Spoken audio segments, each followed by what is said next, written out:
Apa kata Rasul? Dawu mardakum bis sadaqah. Obatilah orang yang sakit di antara kamu dengan bersedekah. Sedekah bisa maube orang yang sedang sakit. Bismillahirrahmanirrahim. Assalamualaikum warahmatullahi wabarakatuh. Alhamdulillahirabbil alamin. Allazi anzala sakinata fi qulubil mu'minin. Asyhadu an la ilaha illallah wahdahu la syarikalah wa asyhadu anna Muhammadan abduhu wa rasuluh sallallahu alaihi wasallam la nabiyya ba'dah. Faqala Allah ta'ala fil Qur'anil Karim, A'udzu billahi minasy syaithanir rajim. Bismillahirrahmanirrahim. Lan tanalul birra hatta tunfiqu mimma tuhibbun. Wa ma tunfiqu min syai'in fa innallaha bihi alim. Shadaqallahul azim. Bapak-bapak, ibu-ibu, hadirin kaum muslimin sidang jemaah tarawih yang dimuliakan oleh Allah, Masjid Raya Jihad Canggang yang dimuliakan oleh Allah. Pertama dan utama sekali, mari sama-sama kita menyampaikan kalimat puji dan syukur. Alhamdulillahirabbil alamin.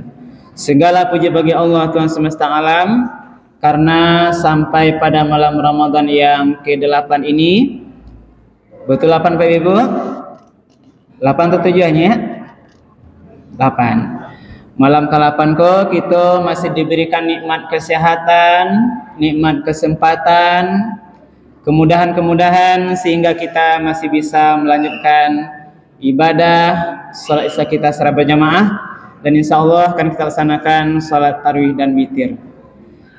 Lai siap sadanya Pak Ibu. Alhamdulillah. Kemudian kita sampaikan salawat dan salam kepada Nabi kita Nabi Muhammad sallallahu alaihi wasallam. Allahumma shalli ala sayidina Muhammad wa ala ali sayidina Muhammad. Rasulullah telah membawa umat manusia ini dari zaman jahiliyah kepada zaman yang mengenal Islam. Kemudian Rasul sudah meninggalkan dua pedoman hidup yang akan menjamin keselamatan kita dari kehidupan dunia yang sementara ini sampai nanti kehidupan yang kekal abadi di akhirat kelak. Itulah Al-Quran dan sunnah-sunnah Rasul. Mari ibu dan bapak jemaah semuanya, kita berusaha istiqamah untuk betul-betul menjadikan Al-Quran dan sunnah-sunnah Rasul itu sebagai pedoman dalam menjalani seluruh aktivitas kita. Ibu bapak para jemaah yang dimuliakan Allah dan anak kami yang mencatat, judul tausiah kita malam hari ini, keutamaan infak dan sedekah. Keutamaan infak dan sedekah. Bapak Ibu, lai tahu beda infak sedekah? Lai Pak ya. Tuh yang kini jalan ada celengan ya Bu, ada keranjang infak. Ketika Pak masukan piti 1000, itu namanya infak. Nah, itu abang tuh masukan enggak 100.000 ya Pak. Berarti dia masukkan infak berbentuk materi uang. Berarti pemberian yang kita berikan berbentuk materi atau uang tuh dinamakan infak. Tapi celengan lewat tadi, apa-apa yang tidak ada mengisi gitu, hanya dengan senyuman melihat keranjang itu gitu, itu namanya bisa sedekah Pak? Sedekah gitu, dengan senyuman. Jadi sedekah ini lebih luas dari infak, tidak hanya berbentuk materi, tapi bisa berbentuk senyuman pada saudara kita, bisa berbentuk ilmu mengajarkan mengaji contohnya, bisa berbentuk tenaga ikut awak goro musaji, atau nampak paku di jalan duri apa tapi tarwih tadin, nampak paku di jalan atau duri di buangan keluar ke tepi jalan, itu sudah termasuk sedekah. Jadi walaupun tidak ada uang kita keluarkan, tapi bentuk tenaga, pemikiran atau jasa itu bisa dikategorikan sedekah. Dua amalan infak sedekah ini adalah amalan sunnah atau sunat yang paling mulia, ibu-ibu. Apalagi kita kerajaan di bulan Ramadan. Nah, ada beberapa keutamaan orang yang berinfak sedekah. Satu, nah, kau yang mencatat. Yang pertama keutamanya adalah as-sadaqatu tadfa'ul bala. Orang yang biasa berinfak sedekah itu bisa menolak bala, menolak musibah, menolak mara bahaya. Mungkin seseorang sudah tercatat di Lauhul Mahfuz malam Ramadan ke-8 sudah tarawih, dia mungkin tercatat seseorang yang kecelakaan contohnya.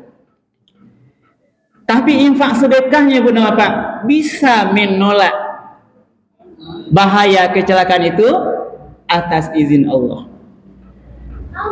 Maka banyak Bunda Bapak orang yang kadang-kadang ketika ada musibah dia tidak terkena apa-apa, dia selamat dari musibah. Berarti kalau ada awak yang selamat dari musibah, bisa jadi itu adalah karena infak sedekah yang kita berikan.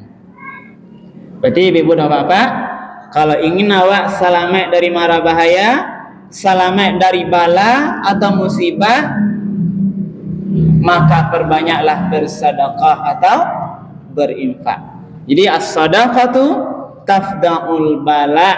Sedekah itu bisa menolak bala. Satu. Nah, yang kedua, apa kata Rasul? Dawu mardakum bis sadaqah. Obatilah orang yang sakit di antara kamu dengan bersedekah. Berarti keutamaan yang kedua, sedekah bisa maube orang yang sedang sakit. Ya Ibu, perbanyak sedekah. Makanya ada dikisahkan Ibu Bapak, seorang yang sudah pernah dicap dia sakit, kista di rahimnya itu, dideteksi dokter tidak mungkin lagi sembuh, harus dioperasi dan dia tidak bisa melahirkan. Tapi dia ingat ini hadis, dawu mardakum bis sadaqah, obatilah sakitmu dengan bersedekah. Maka ceritanya orang ini perbanyak sedekah, berikan derma, infak kepada orang-orang fakir miskin dan sebagainya. Akhir kata bagaimana ya Bapak? Ketika dia kembali berobat ke dokter itu, heran dokter ini, yang awalnya divonis kista di rahimnya itu tidak bisa sembuh dan tidak bisa melahirkan, ternyata sudah hilang sedikit-sedikit. Akhirnya lama tidak perlu dioperasi, bahkan bisa kembali hamil dan melahirkan. Kenapa? Rahasianya ternyata karena dia memperbanyak infak sedekah. Jadi apa ibu, kok sakit-sakit kapalo kini bulan Ramadan, mamikian sadonya naik ya bu, kapasa balanjo sado naik paniang kapalo gitu. Bisa sakit. Mungkin ada yang sudah berhari-hari memikirkan juga mungkin untuk lebaran segalanya, macam-macam itu. Kalau rasa sakit badan ibu napa, ini hadis mengatakan perbanyaklah memberikan infak sedekah. Itu yang kedua. Yang ketiga, pahala sedekah itu tidak putus-putus sampai hari kiamat. Jadi tidak putus. Apalagi dinamakan dengan sedekah jariyah. Iza mata ibnu adama in qata amaluhu illa min salasin. Kalau meninggal anak Adam, putus amalannya semuanya kecuali 3. Yang pertama sedekah jariyah. Dia bersedekah mungkin dengan tenaganya, dengan keilmuannya yang tidak hanya berbentuk uang, itu nanti akan mengalir terus pahalanya. Bahkan nanti membantu seorang di alam barzah. Sedekah juga membantu orang-orang ketika hari berbangkit, ibu dan bapak. Hari berbangkit, nanti di padang mahsyar, orang bangkit dari kubur, maka orang akan bernaung dengan sedekahnya masing-masing. Di mana matahari yang dekat, ibu dan bapak, kita tahu sejarah itu, kita pernah dengar, orang terbenam keringatnya sampai lutung, sampai lehernya. Maka kita atau orang yang terbiasa bersedekah, berinfak sedekah, ibu dan bapak, harta sedekah itulah nanti yang menjadi naungan atau pelindung bagi dia nanti di hari kiamat ketika hari berbangkit. Apa kata Rasul? Kullu mri'in tahta zillin sadaqatihi.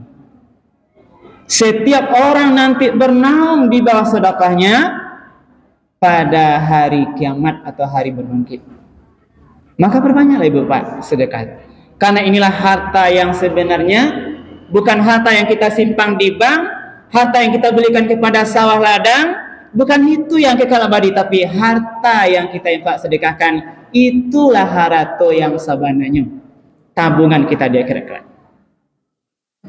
Makanya ibu bapak, kita pernah mendengar satu ayat, ada orang yang ketika mati dia ditanya, ibu bapak, diumpamakan, ini ada kisah dalam Quran. Orang mati itu ditanya nanti jenazah itu, sekiranya engkau dikasih waktu hidup lagi ke dunia beberapa saat, apa yang hendak engkau lakukan? Maka mayat-mayat itu akan menjawab, ibu bapak, seandainya aku hidup kembali ke dunia, maka aku akan bersedekah. Itu katanya, ibu bapak.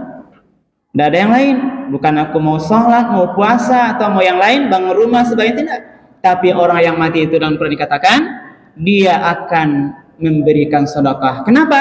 Karena dia tahu betapa manfaatnya yang dia rasakan ketika sudah meninggal di alam barzah atau di akhirat. Betapa besarnya manfaat dari pahala infak sedekahnya. Nah, labaran anak, labaran utamanya 1, 2, 3 sampai. Nah, berikutnya, orang yang suka berinfak sedekah ibu dan bapak, setiap pagi subuh mendapatkan doa terbaik dari malaikat. Jadi malaikat tiap pagi ibu dan bapak, orang yang suka bersedekah itu didoakan doa terbaik. Mungkin ya Allah, tambahlah harta, atau berilah keberkahan dari harta orang yang telah berinfak sedekah. Sebaliknya ibu dan bapak, orang yang tidak mau berinfak sedekah didoakan juga oleh malaikat dalam bentuk sebaliknya. Ini orang yang tidak terpanggil sedekah, orang yang mungkin pelit dengan hartanya, didoakan yang tidak baik. Maka mungkin dikatakan, kurangilah atau ambillah kembali hartanya itu ya Allah. Maka mari ibu dan bapak, kalau kita ingin mendapatkan doa terbaik malaikat di setiap subuh, perbanyaklah berinfak sedekah. Yang berikutnya 2 lagi. Orang yang suka bersedekah akan masuk nanti pintu surga dari babus sedekah. Jadi ada pak pintu khusus masuk surga, namanya pintu orang-orang yang suka bersedekah. Kalau yang suka puasa pintu babur rayyan namanya. Tapi kalau sedekah ada pula pintunya ibu pak. Diberikan masuk surga nanti melalui pintu yang dinamakan babus sedekah.